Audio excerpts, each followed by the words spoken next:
Coming up in this episode. A priest and a priestess from the Church of Satan. You know, Satan's always the bad guy, outright possessing you, and it's this supernatural thing. Then you start reading the Satanic Bible and you realize, no, that's not what Satanism is at all. That mindset of, oh, Satanism's scary and it's evil and it's not okay. But then you pick up the book and you read it and you're like, this is just common sense. So what is the philosophy of Satanism? It's kind of difficult to completely sum it up, but I would say that it is about self-freedom, not hindering yourself, pursuing the best version of yourself. What are your thoughts now as a Satanist on God? On God? Yeah, as far as like a sky daddy, no, we don't subscribe. Together you hail Satan, but when you hail Satan, essentially you're hailing yourself, because we consider ourselves gods of our own universe, masters of our own destiny. If it is to be, it is up to me. Was the church founded by Anton Szandor LaVey? Yes. That's a cool name. It is an incredible name, it has to be said. He's going to be the founder of something with that name, for sure. Like Satanism, you would assume would be very bad. But actually, when you talk about it and the rules and the way of living, and you just come to understand that it's not what you think initially. What are the biggest 3 misconceptions that you hear all the time and you roll your eyes because you're like, it's just not like that? That we worship the devil, sacrifice animals. Unthinkable things to children. Yeah. And all of it in the name of Satan. That's the biggest thing I've taken from this conversation. You guys are very refreshing, and so Satanism sounds great, and I think I'm in. I won't lie to you. I think you've got 3 new members. Hail Satan. Yeah, That's all I'm saying. Hail Satan. Hail Satan. The tune.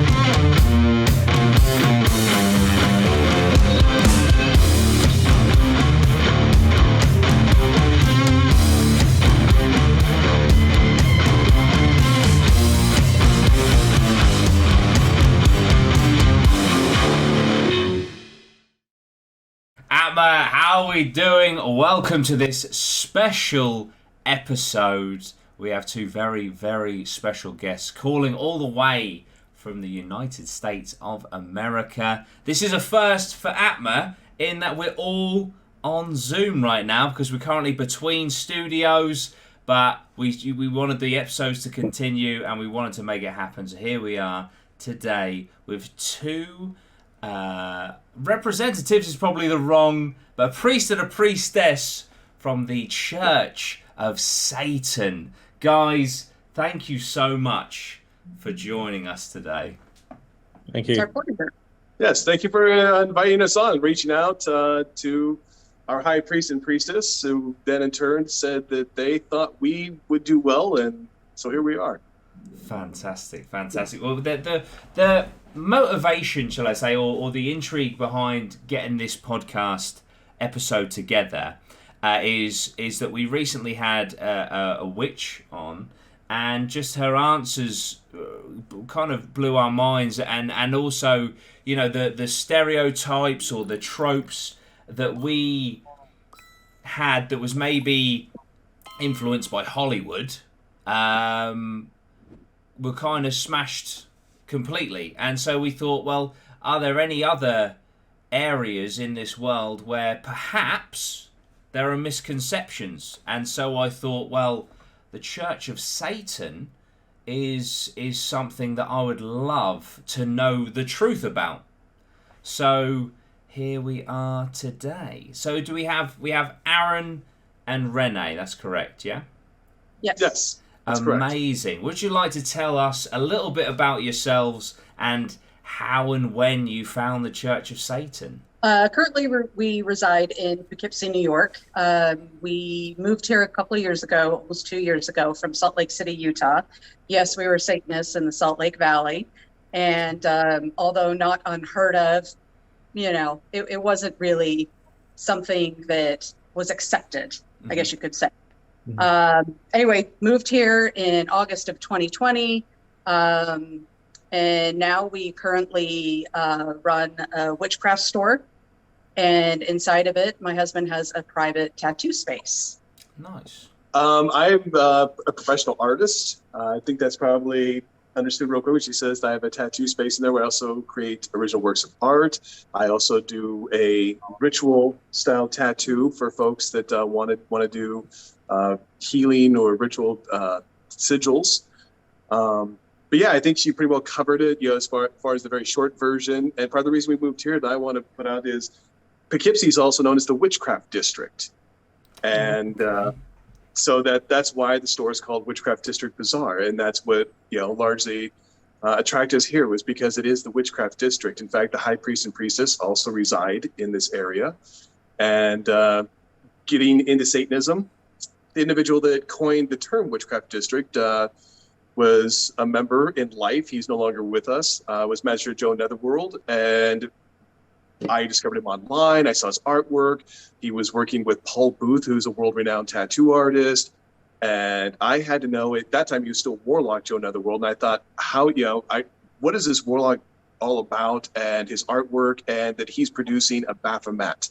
So researching Baphomet, researching Warlock Joe Netherworld, it all led back to the Church of Satan, and so then I said, we need to go pick up this Satanic Bible. And she kind of raises an eyebrow. Okay, so we go to Barnes & Noble and pick up the Satanic Bible.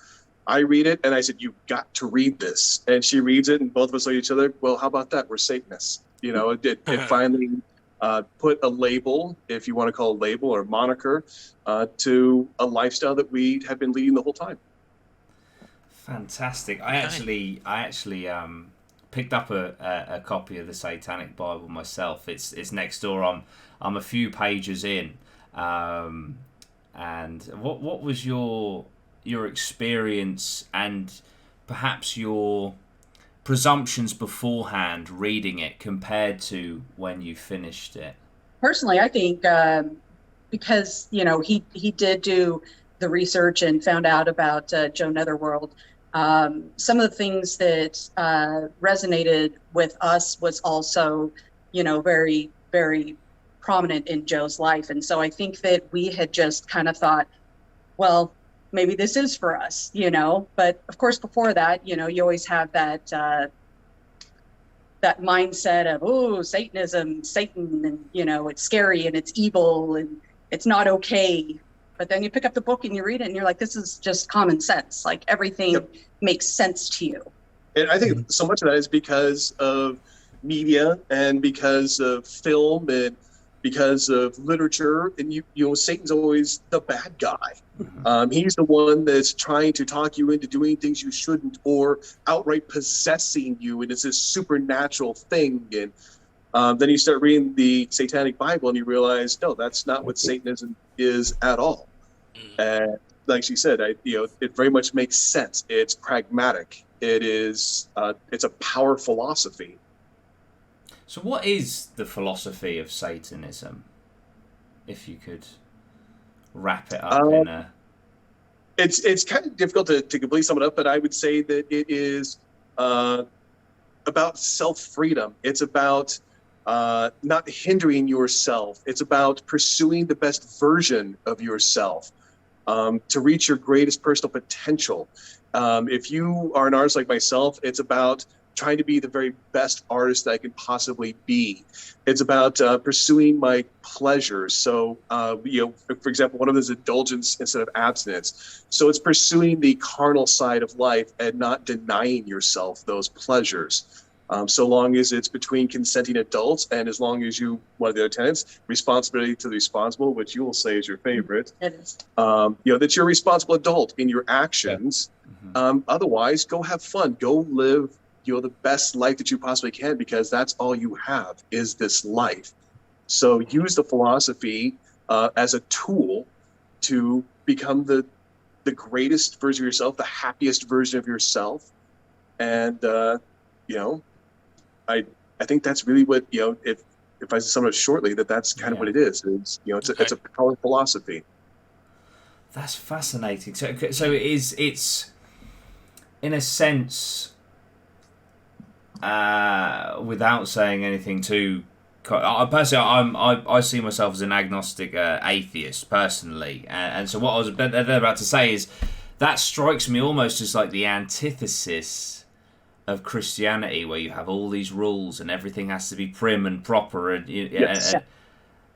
Fascinating. So it's Yes, essentially about it freedom. is literally the antithesis, because otherwise, if you look at, we'll say Christians, the Christian devil, that is a supernatural being that exists within their mythology. It exists in this other realm of hell, and it's, fire and the brimstone, which in stories and movies, it's fun. I do like it. It is, it's a fun idea. But for us, we feel that in reality, that's not what it is. Satan is, he's just an icon. He is allegorical. He is a symbol for, like I said before, of having personal freedoms, of questioning the world around you. And, that's what it is. So that is the antithesis. It's not something that's dogmatic. In Christianity, the devil and becoming a Satanist in their eyes is something that's dogmatic. Mm-hmm. You're choosing a side within their mythology. Yeah. And that's how they perceive it. I'm sorry, someone's at the door. I'll be right back. I'm sorry. Absolutely fine. That's how they perceive it, is something that is, the inverse rather than the literal antithesis. That's fascinating because obviously being a Satanist, but the perception of a Satanist within Christianity is completely wrong to what a Satanist actually is. Yes, that's absolutely correct. In fact, that's really why we agree to do things like this, is to help, get the information out there. And hopefully there are Christians and others that do, within these spiritual religions that watch, things like this and learn from them and understand that, we are not what they may think that we are. Would you say within the Church of Satan, is there a set of like moral values as well? The church have their old moral values. I assume there's I imagine within the Church of Satan there are some moral values as well that you would go by. Some. I think that the moral may not might be subjective, but for example, just so I had reference, so I wouldn't be misquoting, even though I do know the material. We know the material, but as I look over and I see the 9 satanic sins, at the top of the list is stupidity. Okay. Yeah, the top of the list for satanic sins, the cardinal sin of Satanism. It's too bad that stupidity isn't painful. Ignorance is one thing, but our society thrives increasingly on stupidity. It depends on people going along with whatever they are told. The media promotes a cultivated stupidity as a posture that is not only acceptable, but laudable. Satanists must learn to see through the tricks and cannot afford to be stupid. So I suppose for us that, if you want to call it a moral, that'd be along the top of the list is don't be stupid. Mm-hmm. And don't go into, another one is herd conformity. Don't subject yourself to herd conformity. But use your mind to know that you don't have to conform to what everyone else around you is. You can be an individual. You can think for yourself. Yeah, like that. That kind of speaks to, I feel, especially the herd conformity. I feel like that would speak very, very deeply to artists and creative minds, because there is that feeling of individuality and originality, isn't there, within the creative space? Because as you were saying that, I was thinking, well, I don't like conforming to the herd. I was thinking, like, maybe I'm a Satanist deep down. Who knows? I think you are, mate. Yeah. You may be, and you may find yourself in the pages of the Satanic Bible as you continue to read it, as we did. Absolutely. No, I will be finishing it for sure. So, speaking of the Satanic Bible, I bought a few pieces of literature. There's one that here by Anton Szandor LaVey that is the Satanic Rituals, which is the companion to the Satanic Bible. Could you talk us through the ritual process? Have you ever done rituals? I know you said about ritualistic tattoos, which sounds fascinating. Could you tell us a bit more about the world of rituals? Well, we both have been ritualizing for several years. We started with the Satanic Bible because at least a third of the Satanic Bible is we call greater magic, which is ritual magic. It's going into what we call a psychodrama when we're in there, and you, for those moments, sort of do away with all disbelief and allow yourself to just be in that moment. And you engage in this ritual that is, depending if you want to do, there are three. You can do one that is for compassion. You do one that's for lust, which typically lust is a very solo kind of personal thing. And then you can do one that's destruction. And for us, it's primarily compassion, because that's, in essence, it's sort of asking the universe for those things you desire, to get rid of that which might be hampering you from producing the very best of yourself. You might be a writer and you have some writer's blocks. You go into the ritual chamber, and there's a moment you say, what do you ask of Satan? I ask that, I am able to get rid of my writer's block, and I want to have ideas flowing into me. And then, whoever's going to take the role of the priest or priestess will say, and you will, and you will have, great ideas and be flowing. You're going to find inspiration out your front door and within your own living, whatever it is. And then together you hail Satan. But when you hail Satan, essentially you're hailing yourself. Because we consider ourselves gods of our own universe, masters of our own destiny. If it is to be, it is up to me. So once you leave the ritual chamber, you can look at it from, kind of analyze it if you so choose to. And there are many members that do. Others just simply look at it that, no, I engage in a ritual, I put it out into the universe, and now the universe is going to respond, and things are going to be, coming my way. Through greater magic, and then using lesser magic, which essentially is like wooing others. But greater magic, ritual is fantastic. It's effective. It's a release for me. Oh yeah, it's always a huge release. I agree. We've been ritualizing and practicing that for quite some time. So are there quite that sounds like there's almost some parallels between satanic rituals and meditation. Just asking the universe. Putting things out there and hoping that it answers. I think that you could certainly draw some parallels, but satanic ritual is like any other ritual, it's its own thing. Mm-hmm. Just like a pagan ritual is its own thing. Just really, for that matter, like a Christian ritual is its own thing. Uh-huh. I think one of the things that we will not deny, unlike other religions may, is that we are showmen and show women. We love the opportunity to do the psychodrama, to engage in it, to put on the robes, and to make it very theatrical, and to have the accoutrements that we do, and the sigil, and the drinking from the chalice, which has the elixir of life, and etc. And so when you have all of that, it's very showy. But we don't deny that. Other religions, well, no, it's not about being a showman. Yeah, it is. Watch you in the front of the room during midnight mass. Yeah. As a Christian priest, it's very, which I got to give it up. If you ever have a chance to go to midnight mass, I was raised Catholic. Do it. It is a fantastic show. It really is. It is.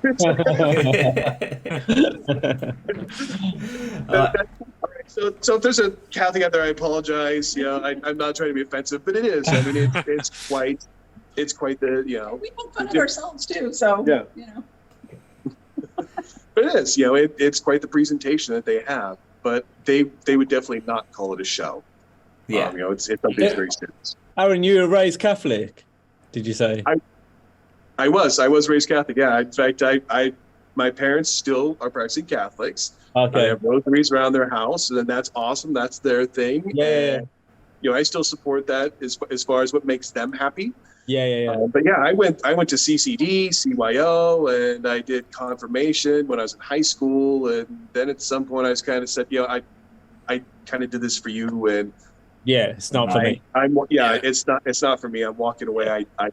I question way too much of it, and I know the priest is getting a little bummed. I'm constantly questioning this stuff. So, are they still cool with everything you're doing now? Is it all okay? Like family? Oh, yeah. We certainly had a moment or two where that came about as a question. Why do you need to be a Satanist? And I thought, well, it's not a matter of a need. It's just what I am. I was born this way, and Satanists do believe that. They believe that you are born a Satanist.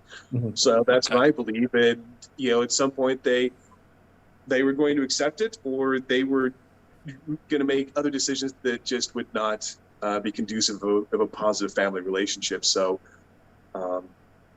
we don't talk about it. Yeah, Yeah. that's cool. Some people don't talk about Bruno. We don't talk about Satanism. So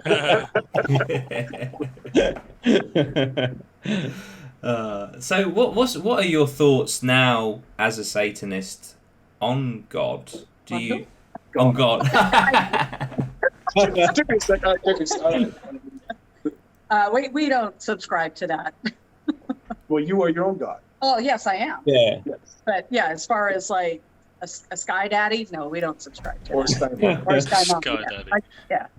Yeah, no. I've never had a sky daddy. I like that. Yeah. Yeah, we don't believe in any angels or even any type of deity. So for those that are polytheist, we don't recognize any of the gods as actually existing and supernatural. And on the other side of it, there are no demons. There's no devil. There's nothing like that. But again, fun stuff. I love it. Yeah. I even love the idea of demigods like Hercules. I think that's such a cool idea that gods could have sex with humans and produce these demigods. I mean, what? That's cool. Yeah. Too bad it's not real, I mean, it'd be kind of fun to know you can have sex with gods. Yeah, absolutely. Very good. Real peace. Absolutely. So, no gods, no angels. That to me is really interesting because, like, the Church of Satan is obviously named after Satan, and yet Yes. to not believe that Satan is an actual being. I'm really finding it difficult to articulate my question, but like, do you see the confusion there? Yeah, absolutely. Well, Satan in Hebrew, means just that. It's the one who is the accuser. It's the one who is, who challenged all things. So in many ways, it's very appropriate to be called the Church of Satan because if you're the one that is challenging spiritual belief systems, then yes, you are the antithesis. So, Satan would be that, even if in an allegorical sense. And also, I'm certain it helps to kind of weed out some of the people that might be a little scared. Well, if you're already, then you're probably not one of us to begin with. Yeah. But otherwise, Scares you. the name alone, that might be weeding out some folks right there before they're doing what so many do anyway. And that's pure to the tent flask because they're so curious. They want to see inside. They don't really want to do it. In fact, we see with the witchcraft store that we're in right now, people just want to poke their head in the door and they say, "What is this?" Yeah. We say, They won't come in. They'll do this in the window. they'll do it in the window because they see the word witchcraft. And they'll say, "So what is this?" And we'll say, "Well, it's witchcraft." But all different types of witchcraft are present here in the store. They'll say, "Wait, you mean like real witchcraft?" We'll say, "Yes, real witchcraft." Oh, and they kind of get scared. So I think that by naming it the Church of Satan, you sort of get the same thing. You're going to go ahead and weed those superstitious folks out, on the get-go. So you don't have them kind of lingering around inappropriately anyway.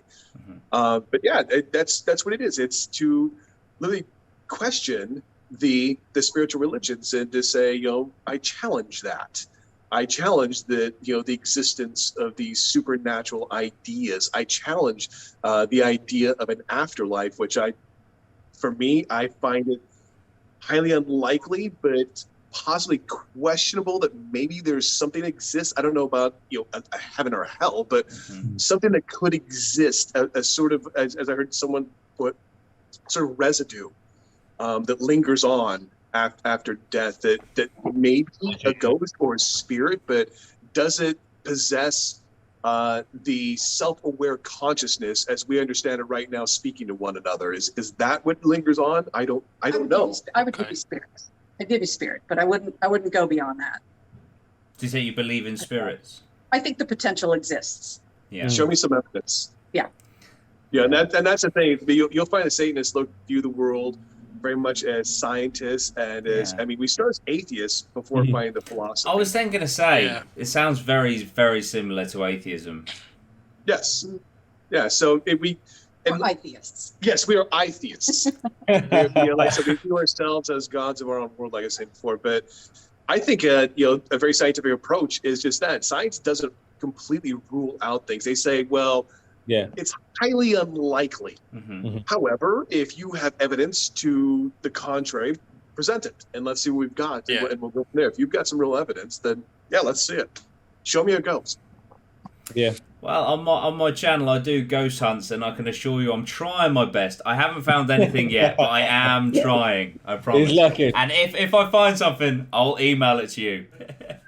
I'd be all about that. So obviously, you're talking about the Church of Satan and you know the origin of the name and Satan in Hebrew and things like that.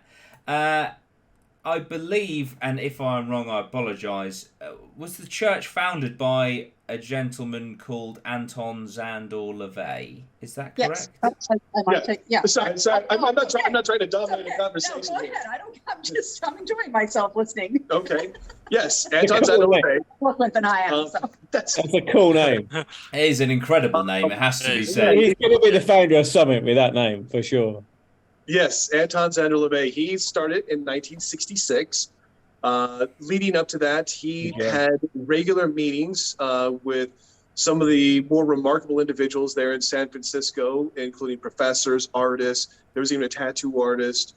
People that he had what he called the magic circle, and they would discuss things like vampirism or lycanthropy, which are werewolves. Yeah. They discussed these occult ideas, and as it continues to evolve, it was posed that I think you have a religion here on your hands, and he writes it down and releases the Satanic Bible. But before the Satanic Bible, it was on April 30th, 1966, which is Walpurgisnacht. He ritualistically shaves his head and declares it the year 1, Anno Satanis, which is the year 1 in the age of Satan. So quick maths, I can't figure out, what year are we in now? 50, 60 something? 57. Year 57 of the Saturn. Oh, wow. Yes, it's the year 57. And so what's his kind of, after founding, because setting up a religion is surely a monumental task and must leave quite a legacy. Yeah, and I think that's literally why he was bestowed the title of the Doctor, which was a title of respect. And we still refer to him as the Doctor because he was a philosopher, literally. I mean, he was a philosopher in his own time and created a modern philosophy. And yes, what an undertaking that is. Yeah. And as you read the Satanic Bible and see the tenets that are put together and to read through the entire philosophy, it is extraordinary because he was an extraordinary man in his own time. And thankfully he did it so that someone else didn't rise up and try to stumble through and codify something that would have been a travesty called Satanism. But instead we have something that we can be very proud of and hold our heads high, that we are a part of and that we literally use daily in our lives. Amazing. Because obviously Anton has passed away. Is there someone now in his position, or is that a position that cannot be attained? No, it was. We exist in a religion of merit, not inherit. Okay. So it's not like on your side of the big pond, as you know well, that you do inherit. So at some point there is a woman that seems almost immortal somehow now, but at some point that will be passed on, and someone else will become king or queen. But in this religion, that's not the case. It is something that is of merit. So you were elevated to that position. And after the Doctor had passed, his lover and mother of his only son, Magistra Templi Rex, as she now is in that position. At that time, she was High Priestess, and she became High Priestess Barton. And in that position, she had brought up Peter and Peggy, which I refer to them as Peter and Peggy. They are the High Priest and Priestess. High Priest Peter H. Gilmore and High Priestess Peggy Nadramia. They were brought into High Priest and Priestess position with Blanche. Magistra Barton, and then Magistra Barton had stepped down, took the title of Magistra Templi Rex, which was sort of like a former professor title because she was in the former position of priestess and high priestess. And so then right now we have Magus Peter H. Gilmore and Maga Peggy and Andromeda that oversee the church as the high priest and high priestess. Amazing. And someday there will be someone else or a couple that are in that position or positions, but we have no idea who that will be. And I can't imagine when that will be, to be honest, because the couple that are currently in that position are quite healthy and active. And while they sometimes, I think almost lovingly call themselves old, I don't think it's very old at all. No. No. How many people belong to the church as a? Do you know roughly like the numbers? That's a really good question, and one that I don't at all have the answer to. The high priest and priestess know. Yeah. And that's information that they don't put out there, because that becomes a subject of judgment then. Because if you say that you had, if you, for example, which we do have huge numbers that are worldwide, I do know that much. Yeah. But for example, in the early years, if you said you only had 100 members, people are like, only 100 members. You're going to church at 100 members. It's like followers, isn't it? But with a title like the Church of Satan, if you suddenly say, "Well, we have 5 million members," of course. Whoa! What are you doing with those 5 million? Especially if people don't understand.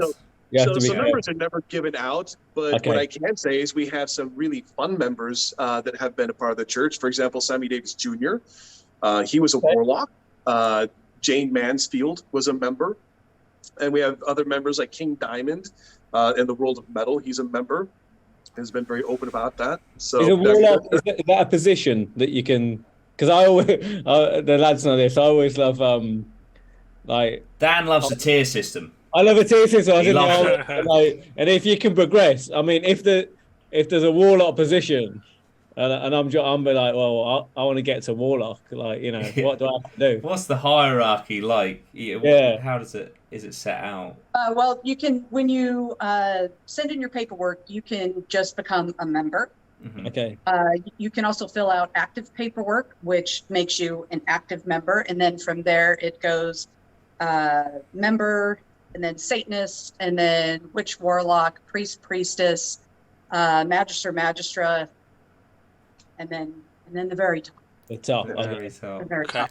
But there are a lot of people that within the church that don't want to make it public. I for one had a brief stint with the post office, and I was sure not to wear a pendant in there. I didn't want anyone to know. I didn't feel it was appropriate because it was essentially a government job, you just some people just they get the wrong impression. It makes sense. So, there are lots of members that are just that are in high-ranking positions of society, that are in Hollywood, that are in the government, that are in corporations, and we're talking like Fortune 500 companies. So they're in these positions and they can't make it public because it could hinder their position. To put it out there, because of the unfortunate stereotypes that are out there about Satanists, and so they don't put that out there. Mm-hmm. And lots of times we've had to kind of put ourselves in that position also of not putting it out there, and sometimes being like Linus Van Patten when I have to take on. I don't talk to folks about religion, politics, or the Great Pumpkin. And so, that Great Pumpkin Charlie Brown reference with Linus Van Patten, but it's true. Sometimes you don't want to talk about certain things, and I think the only time I really ever talk about religion is in a circumstance like this. Someone, what's nice is this store. I mean, we obviously have a section with Satanism along with pagans and the Wiccan and the other stuff that's in here. So when they ask, sure, I love to talk about it. I really do. I would love to inform you, but otherwise, if I'm not being asked, I'm not going to tell you, because that's proselytizing now, and we don't agree with proselytizing. That's something that faith religions do. Yeah. That's something that I personally dislike about some religious people, where it's just like they're just trying to push their belief systems onto you, and for me personally, it's like that. If there's one way to switch me off, it's to push something onto me, And so the fact that, to have the attitude of, if you ask, I will tell, but I'm not going to, push this onto you, I think is fantastic. And well, that actually coincides directly with one of the 11 rules of the earth. Don't give advice unless asked. And we try to maintain that also, don't just throw advice at people. Yeah. They often, if they want your advice, they'll ask it. Otherwise, keep your mouth shut. No one cares to hear what your advice is, but otherwise you could say, which, we will do, unsolicited advice if you would like it. Because it might be someone you care about that you want to give advice, but of course, when you just have random people, Especially our children. especially our children, keep it to yourself. And you're absolutely right. I also don't like it. When we came from the Salt Lake Valley, one of the things that the LDS religion champions are their missionaries. Mm-hmm. It's a big deal to go on a mission, but now you are literally knocking on doors. And while they may start out, with, just want to know if maybe you want some help with, some yard work or something. It's a way to open the door so that eventually they can say, so at any rate, would you like to talk about Jesus Christ and what he means in our faith? And maybe I can talk you into becoming Mormon. And absolutely not. Absolutely not. That's no. If I wanted that, I'll go seek it out. Yeah. I like that. They seem like really good. They seem like really good rules to live by, and it feels like it's actually rules I've kind of been living by for a long time. So that's the thing. We found that even with the witchcraft, when we had the lady on last time, and it's like, from one word, like Satanism, you would assume would be very bad. But actually, when you talk about it and the rules and the way of living, and you just come to understand that it's not actually, it's not what you think initially. No, and anyone who knows Satanists will also tell you we throw the best parties too. That's right. We really do. Well, that's actually it's because we love life, because we understand how finite life is, and so we want to live it to the fullest and have the best time possible. And that can also, it absolutely also means that I believe our sex lives are better than many people, because that is also unhampered, because it's about indulgence. So again, like I said at the beginning, when it comes to consenting adults, it could be between you and yourself, it could be between a couple, or it could be with a room full of people if they're all consenting. In Satanism, it's whatever you want to do. Anything really goes, so long as you're responsible, as I said before, and so long as it's consensual with adults. Mm-hmm. So that's why we're smiling all the time. Yeah. Sounds like an amazing way to live. I can't lie. It's an ever-expanding club, for sure. Sorry, I didn't mean to give you advice that you didn't ask for. Hey, no, it's fine. It's fine. The misconceptions. Things like, what are the misconceptions? Because obviously, if I was to say what I think a misconception would be, it would be assuming, because I don't know. So, what are the biggest, say, 3 misconceptions that you hear all the time and you roll your eyes because you're like, it's just not like that? That we worship the devil. Yes. That we sacrifice animals. Yes. And what would you say would be the third? That we do unthinkable things to children. Yes. Yeah. Yeah. And all of it in the name of Satan. Which is just, that's just not true by any sense. In fact, the reverse of all of that is true. Yeah. We don't, we've already discussed, we don't worship Satan, and we've already gone through that, so I won't rehash it, but we do not harm animals in any way. In fact, like witches, in fact, we call ourselves witches. We love animals. They're our familiars. They're our children. And we love them very dearly. And we love all types of animals and all types of life. I mean, life, it's not just our lives are precious. Life across the planet is precious. And, aside from something like food or necessity, for example, let's say you're out on a hike in the wilderness and your life is in danger and it's either yours or theirs. Well, that's protection. That's self-preservation. But otherwise, no, you don't harm, you don't kill animals. Instead, understand that they don't have advocates. So as the human species, you have to become the advocates for those cats, for those dogs, for those birds, for all of the other life that's out there. Don't pollute the oceans, because that's going to kill our whale and dolphin friends. These are great things. And then the other one with children, I can't say all Satanists love children, but the Satanists that do love children love them intensely and take them under the wing, and they teach them, and they want them to also understand that life is precious and to pursue the best version of themselves. And then please do, as my child or grandchild, share that with me. I would love to share your life. In fact, our grandchild is about to visit, our eldest grandchild, and we're really excited to share time with her and to share with her all of the things that we've been doing here in the Witchcraft District. And those that don't like children don't have children. No, yeah. They don't. And that's not to say that they're mean to kids by any stretch. It just means that they don't engage in situations that are going to have children. They're not going to go to some playland. They're not going, they may not go even places like Disneyland, because they think, there's gonna be a lot of kids there, and I don't do kids. Yeah. So they avoid situations that are going to make them uncomfortable. There's plenty of people like that anyway, isn't there? That from all religions. Yeah. At the end of the day, we're not doing anything. And again, it's look at those that are, the ones that are harming animals.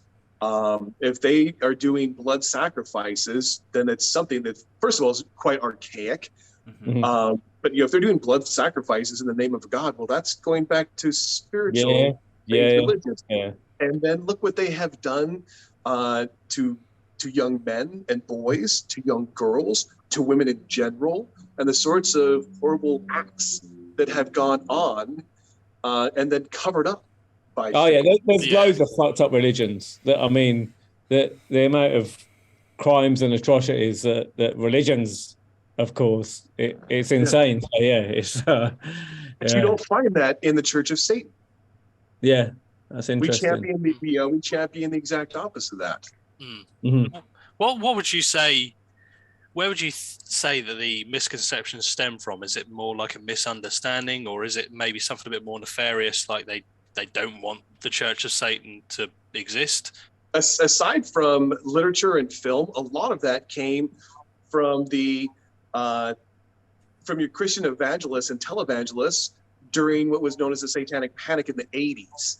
And they're putting this misinformation out there, saying that there were these groups that were almost underground, and that's how you get like Dungeons and Dragons involved. If you're playing Dungeons and Dragons, that this is going to lead you to Satanism, and you're going to start doing these weird things, and you're going to start killing, kittens and all. Listen to records backwards that have these hidden messages, all this gobbledygook. But in the end, the FBI in this country actually gets involved and finds out that none of that existed. There was no ritual abuse that happened.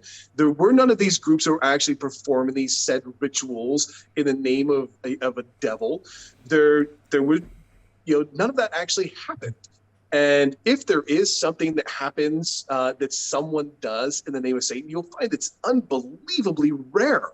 This sort of thing just doesn't happen. It was all just one job that's on his own doing weird stuff. Yeah, and what this did during the 80s is it was able to get people like Geraldo Rivera and Donahue and others to get people on the air and to talk about it. But then what happens is representatives, members from our hierarchy, and at that time, people like Peter H. Gilmore, who at that time was still, I believe, a magistrate position, maybe reverend position, I'm not sure, but he wasn't the high priest yet. He was going on to these talk shows. Other members were going on to these talk shows, and we're doing as we're doing right now.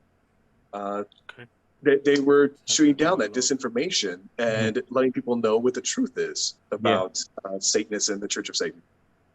Okay. It just seems like I've gone into this probably much like the other lads, just with a load of kind of misconceptions that have been fed to me through media, and it is actually quite amazing to see how different it really is in practice. This is why I love these conversations. Yeah, for sure. Because it's just it opens your eyes. It just makes me think. You know, what else is just so? What else has been perceived just so wrong? You know, because I mean, no offense to you two at all, but the perception I get, or the overwhelming perception of Satanists is, you know, evil and bad, and you know, you two seem like wonderful people that just enjoy life. Yeah, lovely, polite, courteous, nice with your time.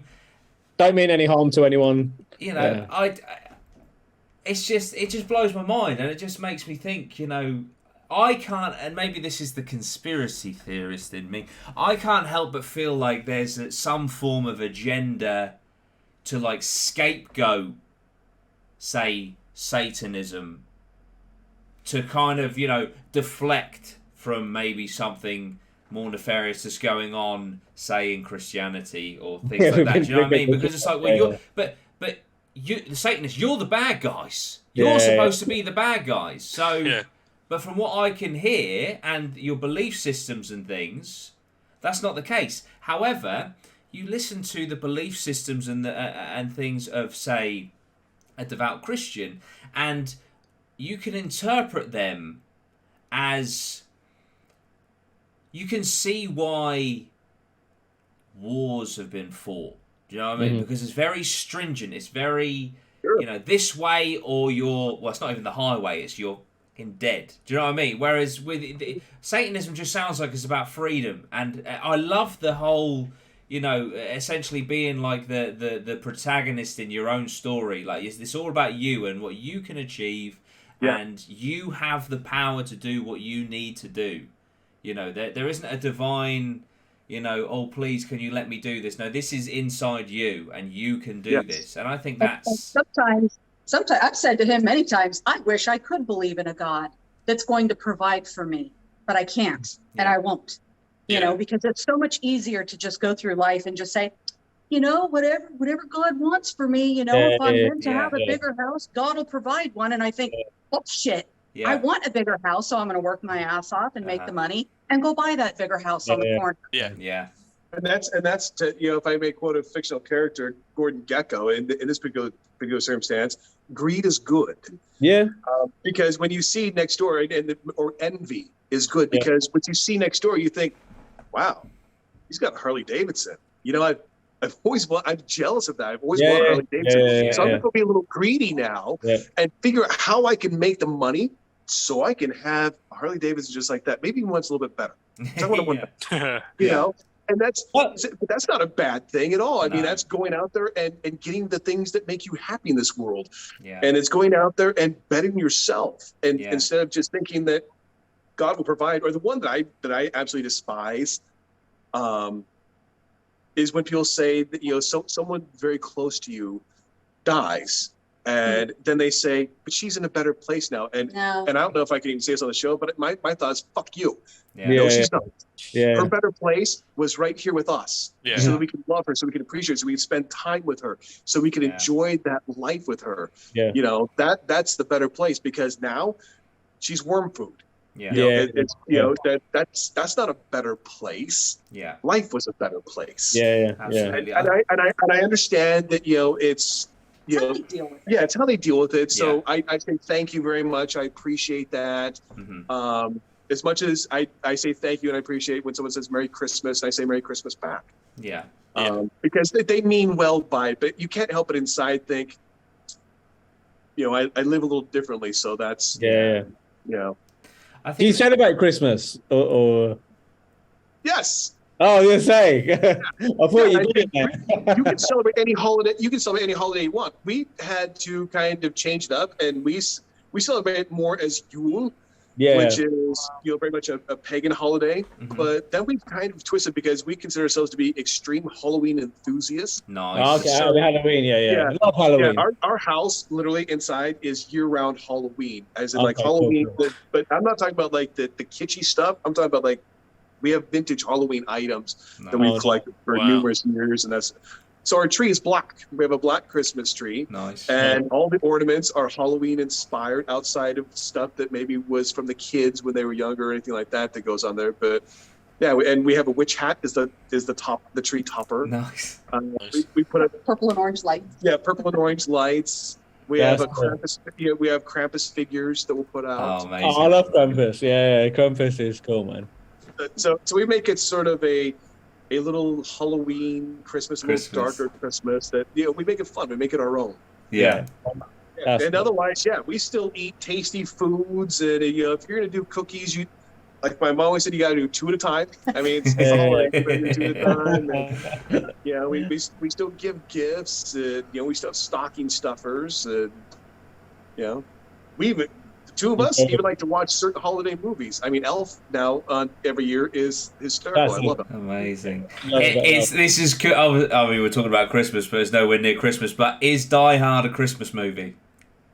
I say yes. Yes. Yeah. It is. It has to be. Die Hard is an amazing Christmas movie. Yeah, as much as Eyes Wide Shut is also a Christmas movie. Yeah. If you pay attention, you see all the holiday lights in the beginning of that film. Okay. Yeah. There you go. Yeah. It counts. It Fair counts. Okay. Is that the one with Tom Cruise? Lights, that doesn't make it a Christmas It movie. takes place during the Christmas season. There you go. Gremlins is a Christmas movie. Oh my God. Okay. Whatever. Do you not believe that? I would say that Gremlins is probably my favorite Christmas movie. Oh, Gremlins is yeah. amazing. I'll give you the Gremlins. Gremlins. Gremlins is I mean, you have the amazing. gremlin in the tree, Anyway. The Mogwai was literally a Christmas gift. We're talking about Eyes Wide Shut here. Anyway, we're getting off track. Yeah. No, it's fine. It's going to be quite difficult to pull it back on track from Christmas. But one of the misconceptions, we'll go back to misconceptions, so I do apologise. And I kind of already know the answer to this, but I know a lot of people have asked me to ask this because you say like the devil isn't real, etc. But selling your soul to the devil. Any ideas where that has originated from, or have you known anyone to try it? I gotta be honest. Now I'm gonna have to look it up because you got me on the question, but I don't know the exact origins of selling your soul to the devil. Yeah. I can only take a guess that came from literature somewhere, that someone had written that down as part of a fun story. This idea that you can make a deal with the devil.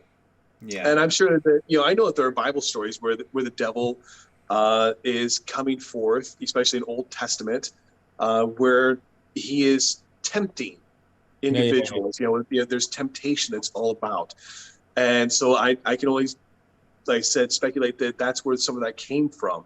But otherwise, I don't know of anyone that has realistically tried to sell their soul in some fashion. Yeah. God, it might not be a good thing if I do meet that person, because I would have a difficult time not outright going into full guffaw. Just I'm sorry, you're serious. Sorry, I did not mean to burst out in laughter. You really try. Okay. But I know that they're out. I know that there are those people that are out there. You see them on the internet, and they, in fact, they'll send messages to the Church of Satan. You can write to the administration, and they'll write back in if you have a legitimate question. But otherwise, they get emails all the time from people saying, "I want to sell my soul to the devil," which all of those emails are ignored. Yeah. They aren't responded to. They're trashed. And those of us that are on social media, there sometimes will come a message on Facebook, especially if you have a public profile, and they say, "Oh, you're a COS member." They'll send you a message and they want the same thing, and it's the same response. None. Yeah. You have to ignore that kind of stuff. Once you open up a door, now you're wasting your time. But yeah, there are people that I think that feel that that's their only resort, that's all they have, is to try and sell their soul to an invisible supernatural thing that lives in flames. It's cool that you ignore it, because it could easily be exploited, couldn't it? You could be like, yeah, just send me 0.1 of a Bitcoin. Here's the contract. And I'll forward your soul on to the devil. Yeah, we'll send the soul. But it's cool that the ethos is just to ignore it. I like that. I respect that. I'm sure that there have been people that have done it for kicks. Like, God, what is his name that played Alcide? I'm talking about. Yeah, I know who you're talking about. I can't remember his name. I can't think of the actor's name, but I saw him. He sold his soul for Death Water, which obviously that was the whole shtick that Death Water did. You know, having him sell his soul, sort of thing. So no, I guarantee he did not actually believe he was selling. He got paid some money to do that commercial because it's hilarious and people recognize him as, you know, a famous werewolf in True Blood. Yeah. So that I was going to ask, but this is I was going to ask your thoughts on the Illuminati and things like that. The thought that there's devil worship within that, but obviously, it's not really along the lines of Church of Satan at all, is it? No. In fact, I don't even know if Illuminati actually exists. Maybe they do. I don't know. Again, that's another one, like on the Simpsons episodes where you see the equivalent of like the Illuminati getting together, and you have like Dracula and Mr. Perfect, you know, all of these leaders that get together to do these, you know, to form sort of a new world order, and they're the ones that control everything. Like on the X-Files, you had that same group. I think those ideas are fun in fiction, but again, I don't know that there's actually an Illuminati that's controlling everything. Yeah. Well, actually, just going back to something that I just thought, what you said earlier with Anton, and when he was founding the church and the circles that he was in, you mentioned vampirism and lycanthropy. Lycanthropy. Lycanthropy, yeah. Mm-hmm. Is there belief in those things, or was that just the circles that he was around at the time? I think as far as lycanthropic ideas, that we could maybe compare that to what the berserkers were in the Viking world. Okay. That you can put yourself in a particular state of mind, again, through a ritual process, and convince yourself that I am becoming a wild bear warrior, a wild wolf warrior. So if it's wolf, then I think in some sense that, you know, for example, if you watch The Northman, I haven't seen that yet, Bo. This is not really giving much away, but there's a scene where they become the berserkers, right? And they instead of bears, they're wearing the heads of wolves. So instead of having like the bear skin, they have the wolf skin. But if you think about it like that, well, now that is sort of transforming into a wolf. That's a you know, so that is kind of like a werewolf. That is kind of lycanthropic, but you know, real world. It's not actually physically growing hair and fangs and transforming. Like Teen Wolf? Like Teen Wolf, It's more like getting into a beast mentality type thing. Yeah, so I think that there's, you know, there's that. And on the vampire side, I think that you can pursue a form of immortality, but that doesn't mean that you're sanguinarian, which that means, you know, one who drinks blood, but rather you could, I mean, there's science that's out there. There are those that are pursuing forms of immortality, of massively extending our lifespan. That's not taking cancer out of the equation or other disease. That's not taking horrible accidents or whatever out of the equation. It's just simply saying, as far as biological aging process, hyperextending that. Well, that's sort of, in a way, like vampirism. I mean, you're talking about living forever, at least the closest that you can live forever. Yeah. But as far as, you know, biting the necks of these beautiful women and men, and, you know, or other parts of their anatomy, and drinking their blood and living. I mean, again, fun idea. Yeah. Fun idea. But, and one of my favorites. But it's just, that's not real. Yeah. Interesting. So it's more the pursuit of a form of immortality as opposed to the Hollywood trope of. Yes. And is that quite a big part? If that's what you choose to do. Some people don't want that. They want the natural cycle to occur, and they're good with that. No, that's cool. Is that a big part of the Church of Satan, or was that just happen? You know, Anton just happened to be around and into some different things that aren't necessarily fundamental to the Church of Satan. To my understanding, he, like a lot of us, was just interested and fascinated by all sorts of topics that would be occult. And I mean, you know, by the literal word occult, as in mysterious or unknown. He was fascinated by lots of that sort of stuff, and we're fascinated by that sort of stuff. How could you not be? Yeah, it really is. It's interesting. And you are. Yeah. In lots of ways. That's why you have this show. I looked at you have a long list of this stuff of I do. questioning occult ideas. Oh, yeah. 100%. Yeah. We love to question. Is there any major benefits or negatives for being part of the Church of Satan that you can think of offhand? What's the most negative or benefit thing that you can... If there are any negatives, we would not be a part of it. No. Okay. So it's all positive. Yeah. I suppose if there are some negatives, that it would be that at times like we discussed earlier, you can't be as open about being a Satanist. Yeah. Because of possible perception that's out there. Having something misconstrued. Yeah. Well, we were kind of in the closet about it for a while. I think when we lived in Salt Lake City till our kids were adults and or close enough to, because we worried about what would happen to them in school, and our youngest was actually bullied because somebody did find out about it, and it kind of spread through the school, so we had to put her in a charter school. But once we were able to be public with it, it was we had a tattoo shop out in Magna, which is on the west end of the Salt Lake Valley, and we were very well known.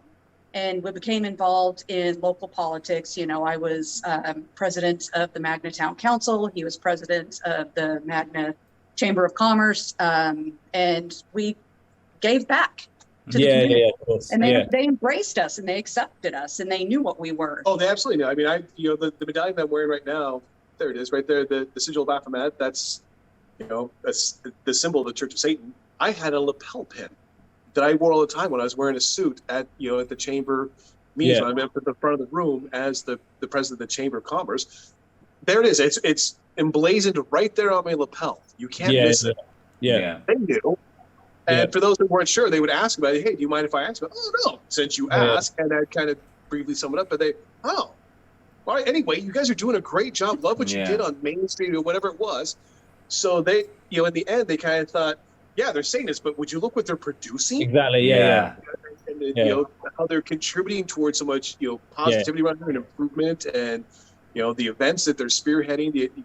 We were fortunate though, because I think that we had kind of proven ourselves in the very beginning when our shop had first opened, and then we kind of started telling people, if they asked. I mean, we didn't walk around screaming, "We're Satanists," But if it was brought up, we would tell them. We never lied about it. But it was nice being accepted, because by the time they knew, they already knew us, and they thought, oh, well, you guys are like normal people. Yeah. It sounds like you want to, the stuff that you're doing, you want to spread joy.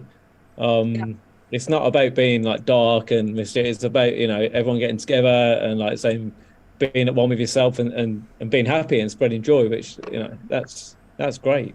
That's where we lived. We wanted our little corner of the world to be happy. Yes. So that we could be happy. We wanted everybody to, have a good time, and we wanted to join in. So And something that was really fun for me, and I know you brought up last night, but there was a pub that was just down a few doors from us that's called the Filling Station, still there. Yeah. And we'd really go in there to, enjoy a steak and have beers or whatever. But there'd be times when they'd hear us toasting each other, and we'd say, you could hear us just kind of low key, because we're not yelling out. We'd, oh yeah, hail Satan. And we'd kind of cheer. And then some of the bartender, hey, I overheard you guys. Is it cool on the next round if I hail Satan with you guys? Because they'd understand what that means, and they'd say, I'd like to be a part of it. So, oh sure. And so next thing you have people around you that understood. Say, ask, is it cool if I do that with you? Of course it is. Yeah. And That's so then cool. this is blah blah blah, and hail Satan. Yeah, hail Satan. You have all these glasses clinking, but it went to that extent where you have others that that we befriended that would want to do it with us, and it was fun. That's cool. That's amazing. So I think we'll end with two things. Now, the first thing I think I know the answer to, because you've already alluded to demons and things like that. But I want to ask, going forward, all of our guests this. Have you ever had a paranormal experience? And it's okay to say no? I can honestly say no. No? No. Aaron? I can't say that I have had any sort of genuine paranormal experience. I kind of wish I had. And otherwise, if there was any that would have happened in my youth, I think like so many kids that just don't yet know the world. Yeah. It's the wind outside. It's certain lights that reflect a certain way, shadows that move across the walls. Uh-huh. And it's, now as an adult, of course, I can look at it and explain with, you when you wake up and you're like half awake, half asleep, that not quite fully lucid state. Yes. It's something moves slightly. But then I'll wake up later and I think, oh, it was the cat. Oh, it was the shadow on the wall. Oh my God, it was just Igor, on the bed. It made a weird shadow. So I'm able to explain those things. It's not actually something that's like this strange entity coming to visit. But if there was something paranormal, I think the one that I'd most want to have, if it could be, would be a benevolent alien. Yeah. So like it's Star Trek, to have the Vulcans come for, I think that'd be, oh my God, that'd be awesome. Yeah. Oh, fantastic. They're coming. I'm sure. I think it's only a matter of time before the aliens are here, to be fair. I think it's on the horizon. I'm kind of a nerd, man. There's nothing wrong with being a nerd. Nothing wrong at all. And finally, guys, before we wrap up, obviously we've been talking for the last hour about Satanism. I'm hoping we've changed some minds. But like a final word from you guys, as to how do you want the world to perceive the Church of Satan? That's a good question. I stumped you with the last one. Yeah, you kind of stumped me on that one. I don't know. Like, quit pointing the finger at us, I guess. For all the bad things We're not scapegoats. I guess really, I don't know if I necessarily want them to all perceive it differently. I think that's part of what makes the Church of Satan so unique. Is that like we talked about earlier, that there are those that are still a little superstitious. Maybe that's a good thing. Yeah. Maybe it's good that there's a bit of the feared religion that still exists out there, because it's it is just that powerful, and it's not for everyone, and I don't think it should be for everyone. Yeah, it separates us. That's why we're called the alien elite. I think otherwise, I'm going to do a plug. If you would like more information on the Church of Satan, you can go to www.churchofsatan.com. If you need some of the literature, we carry it here at Witchcraft District Bazaar, and you can go to witchcraftdistrict.com if you're outside the area. And in fact, we do carry a good deal of the Church of Satan canon. Amazing. We'll link all of that down below for you guys. Not an issue at all. And what a cool answer as well to, have different perceptions. It's absolutely fine. It's so refreshing, That's the biggest thing I've taken from this conversation. You guys are very refreshing, and so Satanism sounds great, and I think I'm in. I won't lie to you. I think you've got 3 new members. Hail Satan. That's all I'm saying. Hail Satan. Hail Satan. The Thank you so much for your time, guys. We really, really appreciate it. Thank you for having us. Thank you. And for those of you at home, we hope you enjoyed, and we'll see you very soon. Up the APMA. See you later. Up the APMA. Bye.